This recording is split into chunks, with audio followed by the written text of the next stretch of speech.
It's Perp back with another video, and I just got done listening to French Montana's new album, Mac and Cheese 5. This is his fifth entry in the Mac and Cheese series. It started off as like a mixtape. Not gonna go into the backstory. You can go check those out if you want to. But French Montana has been dropping a lot of dope music recently. Um, and this is definitely a very strong project from him. He's continuing that trend. Even though there's some tracks I could do without, we're just going to go run through the track list and talk about some of the features and stuff like that. So I like the Dirty Bronx intro. That was a really strong start, and it goes to Talk to Me, then Stand United. That's got Kanye on there, and it's just got a really interesting, like, New York boom bap, really hard, grimy type of sound to it. I like the beginning of this album, and then we get to Splash Brothers, which I'm cool with. I think I heard that before. I think he put that out not too long ago. Okay, was a skip for me. Casino Life 3, I enjoyed that. Where They At, I like that track as well. Another Kanye feature on that. Then Too Fun. But before we get to Too Fun, I like the skit. It's like these two, Italian dudes just like roasting each other. It's funny as fuck. And then we get into Too Fun, which I feel like this song was a bit too long. you know I think they could have cut that down like a minute. I think it's like a 3.5 minute song.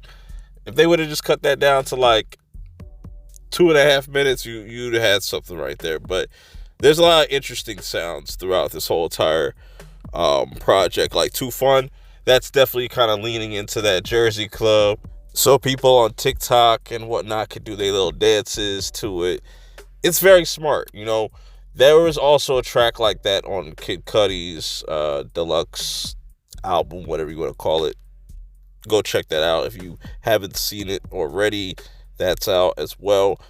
But back to the album, we get into Facts, where Facts is just him spitting. Like, French is really spitting on this album, even though there's tracks that I don't really like. They're really not my taste, or something I would really not put on again. But some of the tracks on here where he's just spitting and he's just rhyming, he's really doing some like ill shit on here. And then we get to Praise God with Jid on there. Really solid feature. Then that goes into Money and the Thing, where he kind of flips the whole Jay-Z and Jermaine Dupri thing. And Derek on here has a very solid feature as well. Goals with Jeremiah, that's another skip for me. Other Side, this sounded like it could have had that dude, what's his name, J.I. on there. It sounded like either French ripped off a song of his, or J.I. wrote that for French. One of the two. I just know I'm not tripping on that.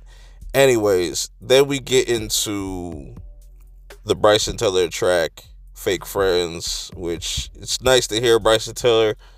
It's just like he just comes and goes how he pleases with certain projects. So just pop up randomly, and it's just like, where have you been? You haven't dropped anything. Anyways, we're not going to get into that. It was a good song, so I'll give him credit for that. At least it was a good song. It's better than the Jeremiah feature for sure. Then we get into Where We Came From and Made in America. Those are really two back-to-back good songs. Millionaires in the Road, this is a song that just has an annoying ass beat, so I can't really listen to it, so it's a skip, even though it has Meek Mill on there and Rick Ross. I honestly just couldn't listen to that shit. Then we get to Ride the Wave, a really good track to kind of end things off, where he should have really ended it with Ride the Wave or Documentary, because Back in Style interlude wasn't really like a strong interlude, but Documentary is a strong outro. But it's just, A lot of songs could have been left off. If you would have cut this down to like 18 tracks, maybe 15. Yeah, 15 would have been cool. But it is what it is. I think people that are fans of French Montana have been just following his music ever since he was with like Max B and whatnot. Will really enjoy this project, and yeah, I'm looking forward to what French is going to drop next after this. Because, like I said, he's just been on a roll with just dropping really solid projects. So, I want to know your thoughts in the comments below. Until next time, I'll see y'all in the next one. Peace.